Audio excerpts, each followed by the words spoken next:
অন্তর্বর্তী সরকার প্রধান ডক্টর মোহাম্মদ ইউনূসের সঙ্গে রাজনৈতিক দলগুলোর ক্রমেই দূরত্ব বাড়ছে, তবে এনসিপির সঙ্গে সম্পর্কের কমতি নেই।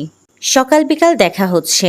দায়িত্বশীল সূত্রগুলো বলছে, গত 4 দিন একটানা চেষ্টা করেও প্রধান উপদেষ্টার সঙ্গে বিএনপি সাক্ষাৎ পেতে ব্যর্থ হয়েছে।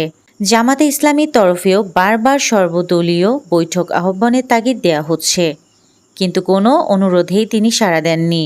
এদিকে বিএনপি ও জামাতের মধ্যে দূরত্ব কমছে। ইতিমধ্যেই 2 দফা বৈঠকের খবর রয়েছে। 2026-এর ফেব্রুয়ারির মধ্যে নির্বাচন অনুষ্ঠানের ব্যাপারে 2 দলের মধ্যেই কথাবার্তা চলছে। নির্ভরযোগ্য সূত্রগুলো বলছে, প্রফেসর ইউনূসকে ঘিরে রেখেছে একটি অশুভ চক্র। এই চক্রে রয়েছে 7 জন, ভেতরে 4, বাইরে 3। এই চক্রটি চায় না নির্বাচনের দিকে দেশ এগিয়ে যাক। তাদের মতলব অন্য। তারা প্রফেসর ইউনূসকে জনবিচ্ছিন্ন করতে চায়। সর্বশেষ খবরে জানা যায়, সংকট ঘনীভূত হচ্ছে। আর এই সংকট উত্তরণে কোনো উদ্যোগ নেই, বরং উল্লেখিত চক্রটি নানা খেলায় মত্ত রয়েছে। তারাই বলছে প্রফেসর ইউনূস পদত্যাগ করতে যাচ্ছেন।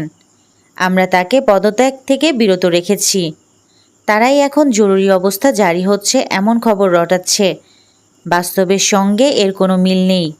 বিশেষ সূত্রে জানা যায়, বৃহস্পতিবার প্রফেসর ইউনূসের সঙ্গে ঐকমত্য কমিশনের ভাইস চেয়ারম্যান ডক্টর আলী রিয়াজের বৈঠক হয়েছে। ঠিক কী বিষয়ে আলোচনা হয়েছে তা এখন পর্যন্ত জানা সম্ভব হয়নি। তবে ধারণা করা হচ্ছে, সেনাপ্রধানের বক্তব্য এবং সর্বশেষ রাজনৈতিক পরিস্থিতি তারা পর্যালোচনা করেছেন। এছাড়া ওই দিনই অনুষ্ঠিত উপদেষ্টা পরিষদের বৈঠকে রাজনৈতিক পরিস্থিতি নিয়ে বিস্তারিত আলোচনা হয়। প্রায় 4 ঘন্টা চলে এই বৈঠক। এতে প্রধান উপদেষ্টা কতিপয় উপদেষ্টার ভূমিকায় হতাশা ব্যক্ত করেন। রাজনৈতিক পণ্ডিতরা বলছেন, প্রফেসর ইউনূস পদত্যাগ করলেই সব সংকটের সমাধান হয়ে যাবে, এমনটা মনে করার কারণ নেই, বরং সংকট আরও তীব্র হবে। প্রফেসর ইউনূস যদি সঠিক সময়ে সঠিক সিদ্ধান্ত না নেন, তাহলে খেলা তার হাতছাড়া হয়ে যেতে পারে।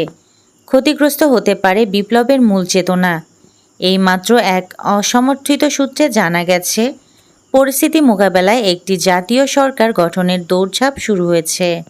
Desk report, Surma TV 24।